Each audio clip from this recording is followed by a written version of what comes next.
की शुरुआत होती है और हम देखते हैं एक प्रिंसेस यानी एक शहजादी को जो इस वक्त अपने महल में कैद थी। अब जैसे ही उसे होश आती है तो वो इस कमरे से बाहर निकलने की कोशिश करती है, लेकिन वो यहाँ से नहीं निकल पाती क्योंकि दरवाजा बंद था। तो उसे यहाँ पर पता चलता है कि मुझे तो यहाँ पर कैद किया हुआ है, और तभी फौरन उसे ये भी याद आ जाता है कि मुझे कोई चीज सुंघाकर बेहोश किया गया था। इतनी ही देर में प्रिंसेस के कमरे में दो गार्ड्स आ जाते हैं, जिन्हें देखकर वो ऐसे लेट जाती है जैसे वो सो रही है, यानी वो एक किस्म का ड्रामा कर रही थी। और अब जैसे उनमें से एक गार्ड प्रिंसेस के पास आने की कोशिश करता है तो तभी वो अचानक से उठ जाती है और उस गार्ड पर हमला कर देती है। वो उसे काफी मार रही थी, काफी मुकाबला कर रही थी, जो देखने से साफ लग रहा था कि वो एक काफी अच्छी फाइटर है, यानी उसे लड़ना काफी अच्छे से आता है। इसीलिए वो अकेले ही दोनों गार्ड से डट कर लड़ी और वो उन दोनों को मार कर उसी कमरे में बंद कर देती है और वहाँ से बाहर निकल आती है। अब वो दूसरे कमरे में आकर खिड़की से देखती है कि दूसरे शहर के प्रिंस यानी शहजादी जिसका नाम जूलियस है, उसने प्रिंसेस के सारे लोगों को कैद किया हुआ है, जिसमें प्रिंसेस के माँ बाप यानी राजा रानी और छोटी बहन भी शामिल थी। अब हम कहानी में कुछ वक्त पहले का सीन देखते हैं जहाँ इसी प्रिंस जूलियस और प्रिंसेस की शादी होने वाली थी, लेकिन अब क्योंकि प्रिंस एक अच्छा इंसान नहीं था इसलिए वो उसे शादी करना नहीं चाहती थी। इसी वजह से शादी के वक्त ही वो वहाँ से भाग जाती है, जिस वजह से जूलियस को काफी बुरा लगता है और आज वो इसी चीज का ही बदला ले रहा था, क्योंकि चाहे कुछ भी हो जाए उसे हर हाल में प्रिंसेस चाहिए थी, क्योंकि वो इस पूरे शहर का राजा बनना चाहता है जो सिर्फ प्रिंसेस से शादी करके ही बन सकता है। और जूलियस का राजा बनना इसलिए भी आसान था क्योंकि प्रिंसेस का कोई भाई नहीं था। फिर अब प्रिंसेस के कमरे में एक गार्ड आता है जिसने अपने चेहरे पर काफी मजबूत आयरन मास्क पहना हुआ था, यानी लोहे का बना हुआ। प्रिंसेस उस गार्ड को देखते ही बाहर टब में छुप जाती है और पानी में अपना सांस रोके रखती है। अब गार्ड यहाँ पर आकर चेक करने लगता है और जब उसे यकीन हो जाता है कि यहाँ कोई नहीं है तो वो यहाँ से जाने लगता है। उसके जाते ही प्रिंसेस जैसे वहाँ से निकलकर बाहर जा रही होती है तो तभी उस गार्ड की नजर उस पर पड़ जाती है और वो उसे पकड़ लेता है। यहाँ अपने बचाव में वो भी गार्ड से लड़ने लगती है और अब यहाँ पर गार्ड और प्रिंसेस की काफी लड़ाई होने लगती है। लड़ाई के एंड में आखिर प्रिंसेस उस गार्ड को हरा कर जान से मार डालती है। अब एक पुरानी बात सोचने में प्रिंसेस को याद आता है कि मेरे डैड यानी राजा हमेशा से ये चाहते थे कि उनका एक बेटा हो। यही गुजरे हुए वक्त में हम एक औरत को देखते हैं जो दरअसल प्रिंसेस की टीचर और मास्टर थी, यानी इन्होंने प्रिंसेस को सब कुछ सिखाया, मतलब तलवारबाजी कैसे की जाती है, खुद को बचाने के लिए लड़ना कैसे होता है, इसके अलावा और भी बहुत कुछ। और ये वो वक्त था जब प्रिंसेस की बहन होने वाली थी, इसलिए प्रिंसेस की मॉम यानी रानी उस टीचर से कहती है कि प्रिंसेस के फादर को ये बात बिल्कुल भी पसंद नहीं है कि वो तलवारबाजी सीखे या लड़ना सीखे, क्योंकि उनके हिसाब से सारे काम लड़कों के करने के होते हैं न कि लड़कियों के। अब गुजरे हुए ये बातें याद करते हुए प्रिंसेस यहाँ से चली जाती है, जहाँ अब वो एक कमरे में पहुँचती है, लेकिन तब दो गार्ड्स यहाँ भी आ जाते हैं और वो इनसे भी लड़ती है, काफी बहादुरी से मुकाबला करती है। आखिरकार वो इनको भी मारकर वहाँ से बाहर आ जाती है। फिर जूलियस अपने सीनियर गार्ड को प्रिंसेस को चेक करने भेजता है। वो कहता है कि जाओ देख कर आओ वो शादी के लिए तैयार है या नहीं। अब वो सीनियर गार्ड प्रिंसेस को ढूंढने के लिए खुद नहीं जाता बल्कि एक दूसरे गार्ड को भेजता है जो अच्छा खासा था, यानी सेहतमंद था। अब वो गार्ड सेहतमंद होने की वजह से इतना ऊपर नहीं जाना चाहता, लेकिन सीनियर गार्ड जबरदस्ती उसे भेजता है। प्रिंसेस जो की अभी भी सबसे छुपकर भाग रही थी, जहाँ सेहतमंद गार्ड को देखकर प्रिंसेस छुपने के लिए बाहर खिड़की से लटक जाती है। अब जब गार्ड को प्रिंसेस यहाँ नहीं मिलती तो वो यहाँ से चला जाता है। गार्ड के जाने के बाद प्रिंसेस भी वापस कमरे में आकर वहाँ से चली जाती है। उनसे छुपते छुपाते प्रिंसेस अपने कमरे में आकर अपने बेड के नीचे से एक तलवार निकालती है, जहाँ एक बार फिर से वो पुराने वक्त को याद करने लगती है कि कितने अच्छे तरीके से मेरी मास्टर टीचर ने मुझे तलवारबाजी सिखाई, और ये तलवार प्रिंसेस को उन्होंने ही दी थी क्योंकि वो प्रिंसेस से बहुत खुश थी। अब उस सेहतमंद गार्ड की हालत इतने ऊपर आने की वजह से काफी खराब हो गई थी, वो बहुत थक चुका था। प्रिंसेस जैसे अपने कमरे से बाहर आती है तो वो यहाँ कुछ आवाजें सुनती है। यहाँ दीवार में एक सुराग था जिसके जरिए वो देखती है कि कमरे में इस वक्त जूलियस और उसकी दोस्त जिसका नाम मोरा है वो अकेले हैं, मतलब कि जूलियस का अपने दोस्त के साथ ताल्लुक है। और अब जब प्रिंसेस अपनी तलवार को दीवार के आर पार करके जूलियस को मारने वाली होती है तो तभी जूलियस के कमरे में गार्ड आ जाते हैं। वो जूलियस को कहते हैं कि आपको राजा ने बुलाया है। तब वो राजा की बात सुनने के लिए वहाँ से निकल जाता है। प्रिंसेस दीवार में बनी एक छोटी सी जगह के जरिए दूसरे कमरे में जाती है, लेकिन तभी गार्ड जिसने मजबूत सूट पहना था वो प्रिंसेस पर हमला कर देता है। यहाँ वो भी डट कर उसका सामना करती है। अब देखते ही देखते यहाँ उन दोनों की खतरनाक लड़ाई शुरू हो जाती है, लेकिन बाद में प्रिंसेस उसके जिस्म में आग लगाकर उसे खिड़की से नीचे फेंक देती है। नीचे जहाँ उसने गार्ड को फेंका था वहाँ जूलियस खड़ा हुआ था। यहाँ सेहतमंद गार्ड आकर बताता है कि मैंने प्रिंसेस को हर जगह देखा, लेकिन वो कहीं नहीं मिली मुझे। इस बात पर जूलियस अपने सीनियर गार्ड पर काफी गुस्सा करता है, उस पर काफी भड़कता है। वो कहता है कि जाओ फौरन और पूरे महल की तलाशी लो। ये कहने के बाद खुद वो यहाँ से चला जाता है। अब यहाँ मोइरा गार्ड्स पर शक करने लगती है और कहती है कि कोई तो ऐसा है जिसे इस महल के सारे रास्ते काफी अच्छे से पता है। तो वो उसकी इस बात का सब मजाक बनाने लगते हैं और हंसते हैं। अब अपनी बेइज्जती की वजह से मोइरा को काफी गुस्सा आ जाता है, इसीलिए वो अपने घोड़े से उस सीनियर गार्ड पर हमला कर देती है और उसे काफी बुरी मौत देती है, क्योंकि वो उसका गला काट देती है। उस घोड़े में 2 ब्लेड लगे हुए थे जो मोइरा की उंगली से कंट्रोल होते थे। अब वो सभी गार्ड को हुक्म देती है कि जल्दी जाओ और पूरे महल की तलाशी लो। प्रिंसेस भी ऊपर खड़ी होकर ये सब कुछ देख रही थी, तो अब अपनी जान बचाने के लिए वो वहाँ से भागने की कोशिश करती है, क्योंकि गार्ड्स तलाशी लेने के लिए आ रहे थे। लेकिन तभी बहुत सारे गार्ड्स आकर उसे घेर लेते हैं, लेकिन यहाँ प्रिंसेस नहीं रुकती। वो बहुत सारे गार्ड्स को मार देती है अपने रास्ते से हटाने के लिए और आगे बढ़ती रहती है। लेकिन तभी उसका रास्ता रोकने के लिए और गार्ड्स भी आ जाते हैं और अब वो अकेली ही इतने सारे गार्ड्स का मुकाबला करती है। लेकिन इस लड़ाई में वो खुद काफी जख्मी भी हो जाती है। फिर वो अपने गले की माला को तोड़कर उसके मोती सीढ़ियों में फेंक देती है, जिस वजह से वो सारे गार्ड्स जो प्रिंसेस की तरफ बढ़ रहे थे वो नीचे गिर जाते हैं। तब वो उनके ऊपर से गुजरते हुए वहाँ से भाग जाती है। अब वो एक गार्ड को पकड़कर खिड़की के जरिए काफी ऊंचाई से गिरती है, जहाँ नीचे गिरने के बाद प्रिंसेस तो बच जाती है, लेकिन वो गार्ड काफी जख्मी हो जाता है। यहाँ एक और गार्ड था जो प्रिंसेस से काफी लड़ता है, लेकिन आखिर में वो उसे भी मारकर वहाँ से निकल जाती है। तभी वो खिड़की से बाहर लटका हुआ एक काफी लंबा कपड़ा देखती है और अब वो जल्दी से कूदकर उस कपड़े को पकड़ लेती है, जिसके सहारे वो नीचे आने लगती है। और थोड़ा नीचे आने के बाद खिड़की के जरिए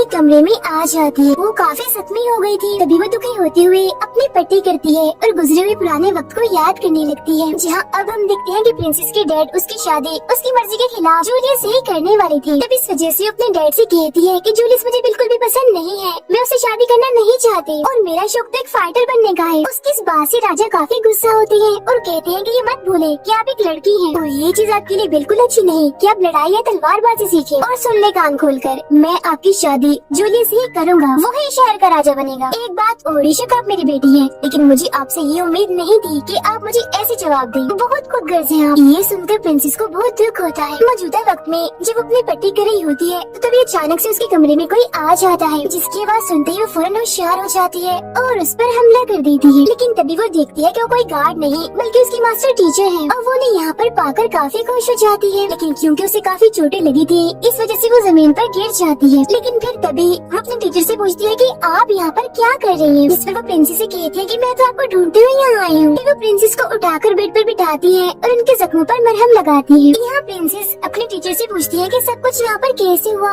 क्या चल रहा है यहाँ पर। अब उसने अपने टीचर से ये बात इसीलिए पूछी थी क्योंकि उसे तो कुछ भी याद ही नहीं था। तब यहाँ वो टीचर बताती है कि कुछ वक्त पहले एक रात को जूलियस अपने गार्ड्स को लेकर आया था हमसे लड़ने के लिए, हम पर हमला करने के लिए, लेकिन जो हमारे लोग थे वो उनसे लड़ने के लिए बिल्कुल भी तैयार नहीं थे। अब जूलियस एक काफी बेरहम इंसान है, उसे किसी पर भी तरस नहीं आया, किसी को भी उसने हमदर्दी नहीं दिखाई, बल्कि वो तो सबको मार रहा था, हद से ज्यादा जुल्म कर रहा था। ये जानने के बाद प्रिंसेस को बहुत दुख होता है और वो इस सबका जिम्मेदार खुद को समझती है। ये देखकर टीचर उसे समझाती है कि ये वक्त खुद को इल्जाम देने का नहीं बल्कि हिम्मत करने का है, सबकी जान बचाने का है। आगे वो प्रिंसेस को बताती है कि इस महल से निकलने का सिर्फ और सिर्फ एक ही रास्ता है और वो रास्ता है एक पानी का रास्ता। और वो दोनों वहाँ से निकलकर किचन की तरफ बढ़ती हैं, जहाँ वो देखती है कि जूलियस के सारे गार्ड्स तबाही मचा रहे हैं, सब लोगों पर जुल्म कर रहे हैं। यहाँ 3 गार्ड्स मिलकर एक औरत को पकड़ लेते हैं और उसके साथ काफी बुरा सलूक करते हैं। ये देखकर चुपके चुपके से वो दोनों वहाँ आते हैं और गार्ड्स पर हमला कर देते हैं। वो उस औरत को भी कहती है कि पीछे एक रास्ता है, वहाँ से तुम भाग जाओ। अब वो दोनों एक एक करके सभी गार्ड्स का मुकाबला करती हैं, उनसे लड़ती हैं। जाहिर सी बात है वो काफी बहादुर थी, इसीलिए वो गार्ड्स को मारती जा रही थी। एक बचा हुआ गार्ड जैसे उन पर हमला करने जा रहा था तो तब इतनी ही देर में वहाँ आ जाती है मोइरा, जो पीछे से अपने घोड़े के जरिए उस गार्ड को मार देती है ताकि वो गार्ड प्रिंसेस और टीचर के पास ना जाए। और अब यहाँ वो खुद उन दोनों से लड़ती है, जहाँ प्रिंसेस और टीचर डट कर एक साथ उसका मुकाबला करती है। लेकिन तभी मोइरा अपने घोड़े में प्रिंसेस को लपेट कर उसे लटका देती है, जहाँ वो टीचर प्रिंसेस को बचाने के लिए मोइरा से लड़ती है। अब गला घुटने की वजह से प्रिंसेस की हालत मरने वाली हो जाती है, लेकिन इससे पहले कि प्रिंसेस अपना दम तोड़ती उनकी टीचर मोइरा को मारती है उसे काफी पीछे धक्का देती है, जिस वजह से प्रिंसेस उसके घोड़े की रस्सी से आजाद हो जाती है। फौरन ही बाद वो टीचर मोइरा के चारों तरफ आग लगा देती है ताकि मोइरा उन्हें रोक न सके, वो यहाँ से भाग जाए। अब यहाँ टीचर प्रिंसेस को कहती है कि तुम अकेले ही यहाँ से भाग जाओ, मगर प्रिंसेस मना कर देती है कि वो टीचर के बगैर जाना नहीं चाहती थी। अब टीचर उसे काफी समझाती है कि मेरी बात मान जाओ और भाग जाओ यहाँ से, क्योंकि आपको यहाँ से जाना जरूरी है, आपको अपनी फैमिली को बचाना है। मैं अकेले यहाँ रुककर मोइरा का सामना करूँगी। तो प्रिंसेस उनकी बात मान लेती है और अकेले यहाँ से जाने के लिए तैयार हो जाती है और वो उसी पानी के रास्ते से बाहर आ जाती है। वो उस जेल तक पहुँच जाती है जहाँ उसकी फैमिली कैद थी। प्रिंसेस देखती है कि यहाँ पर 3 गार्ड्स मौजूद हैं जो उनकी फैमिली पर नजर रखने के लिए यहाँ पर बैठे हुए हैं। तीनों गार्ड्स यहाँ पर शराब पी रहे थे, कोई गेम खेल रहे थे। तभी प्रिंसेस उनके पास जाकर शराब का एक गिलास पीती है और एकदम से उन पर हमला करके उन्हें मारने लगती है। सभी गार्ड से लड़कर वो अपनी फैमिली को जेल से बाहर निकाल लेती है। यहाँ प्रिंसेस के डैड अपनी बेटी को उन गार्ड से लड़ता हुआ देखकर काफी हैरान हो गई थी। अब जब वो अपनी फैमिली को वहाँ से ले जा रही थी कि तभी अचानक से यहाँ और गार्ड्स आ जाते हैं जो उन लोगों पर हमला करके उन्हें बेहोश कर देते हैं। अब प्रिंसेस को जेल से होश आती है तो वो खुद को जूलियस के सामने बंधा हुआ पाती है। यहाँ उसके साथ उसकी पूरी फैमिली भी थी। तभी यहाँ मोइरा प्रिंसेस के टीचर को भी ले आती है। यहाँ प्रिंसेस जूलियस से कहती है कि मैं तो दिन रात आपके बारे में ही सोचती रहती हूँ। तो वो पूछता है कि क्या सोचती रहती है तुम मेरे बारे में, जिसपे वो कहती है कि मैं आपको मारने के अलग अलग तरीके सोचती रहती हूँ। और जूलियस, मुझे उस टाइम का बेसब्री से इंतजार है जब मैं तुम्हारा धड़कता हुआ दिल अपने हाथों में पकड़ूंगी। ये सुनकर जूलियस को काफी गुस्सा आ जाता है, इसलिए अब वो कहता है कि मैं प्रिंसेस से नहीं बल्कि उसकी छोटी बहन से शादी करूंगा, क्योंकि ऐसा करने से भी तो मैं राजा बन जाऊंगा। फिर फौरन बाद जूलियस प्रिंसेस को मारने का हुक्म दे देता है। तब जूलियस की बात सुनकर वो अपने टीचर को इशारा करती है, यानी कि आप मेरी बहन को लेकर पीछे के रास्ते से निकल जाएं। जैसे प्रिंसेस सबसे लड़कर सबका ध्यान भटकाती है तो इतनी ही देर में टीचर उसकी बहन को लेकर वहाँ से भाग जाती है, जिसके बाद गार्ड प्रिंसेस को उठाकर खिड़की से बाहर फेंक देता है और वो सीधा जाके गहरे पानी में गिरती है।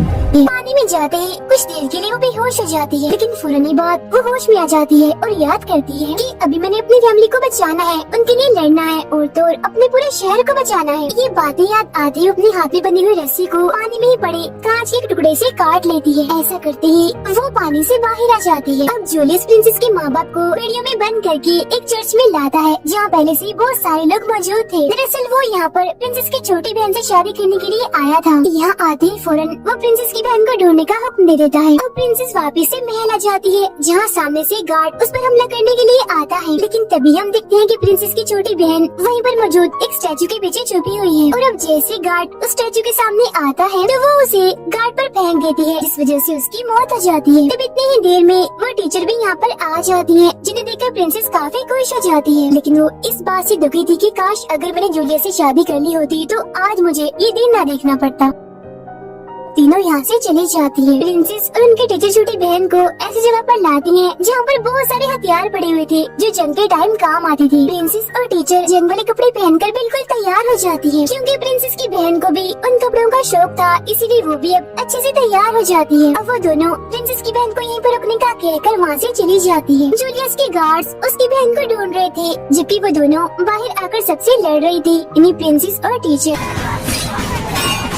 अब जब जूलियस प्रिंसेस की आवाज सुनता है तो वो काफी हैरान हो जाता है, क्योंकि उसे तो यही लग रहा था कि प्रिंसेस मर चुकी है। तब यहाँ वो अपने और गार्ड्स उन दोनों से लड़ने के लिए बाहर भेजता है। उधर चुपके से प्रिंसेस की बहन चर्च में आती है और वहाँ बैठे टीचर के साथी को खोल देती है। लेकिन तभी जूलियस उसे यहाँ देख लेता है और पकड़कर फादर के पास ले जाता है शादी करने के लिए। ये देखकर प्रिंसेस काफी परेशान हो जाती है, लेकिन वो दोनों रुकती नहीं, बल्कि अलग अलग होकर बड़ी बहादुरी से बड़े अच्छे अंदाज से सारे गार्ड से लड़ रही होती है।